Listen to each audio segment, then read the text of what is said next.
So, what if you woke up one morning, say a couple of years from now, and the America you know just wasn't the same? We're going to dive into a pretty provocative article from Foreign Affairs that asks that exact question.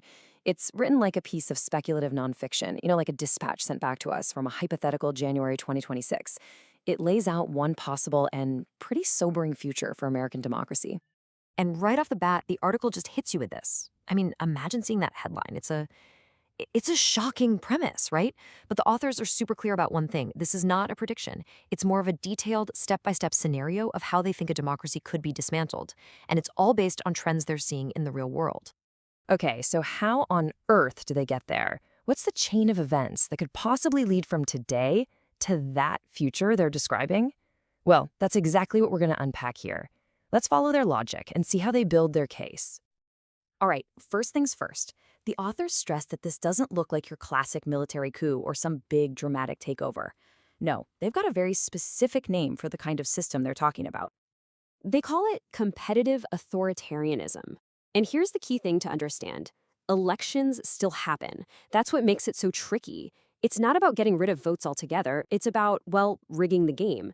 The authors point to real-world examples they see in places like Hungary, Turkey, and Venezuela, countries where you have the appearance of democracy, but the whole system is basically engineered to make sure the people in power stay in power. Okay, so if that's the what, then what about the how? How would this actually happen? Well, the article lays out a very specific playbook, a series of steps that theoretically an administration could take to really lock in its power. The authors call this the purge and pack strategy. It's a three-step process. Step one, you purge the professional civil servants, the career people who are loyal to the institution, not to any one political party. Step two, you pack those same agencies, we're talking the DOJ, the FBI, with your own loyalists. And then, the final and most crucial step, you weaponize those institutions and turn them against your political opponents. And listen, the targets here aren't just the obvious political rivals.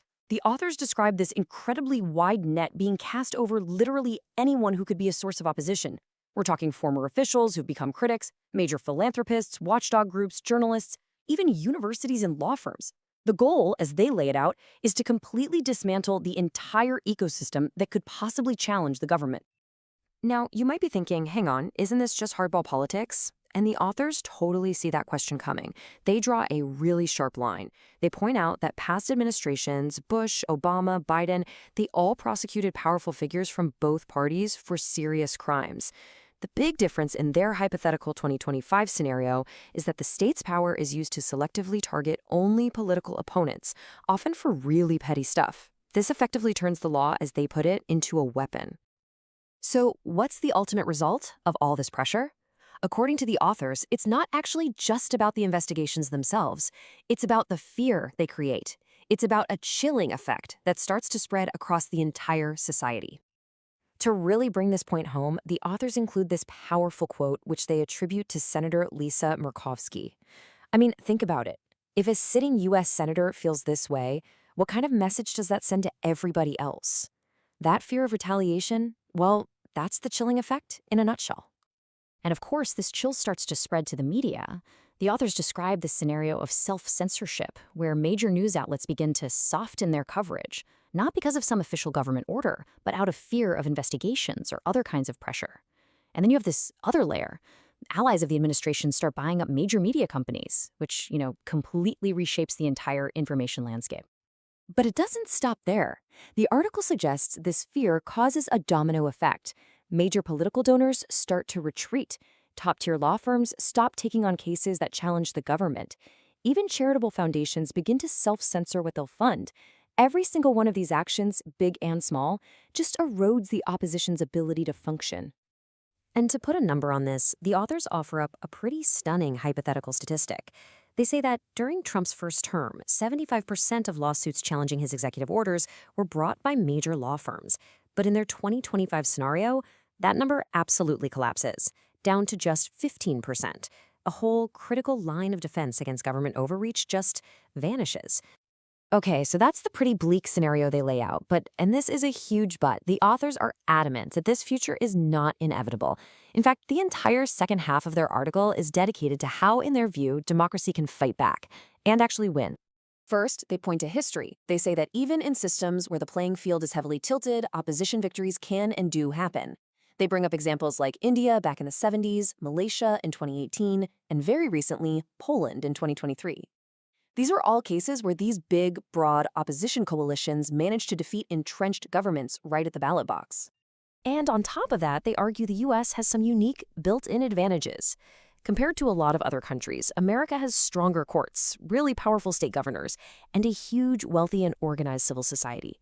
Plus, and this is a big one, a single, unified opposition party.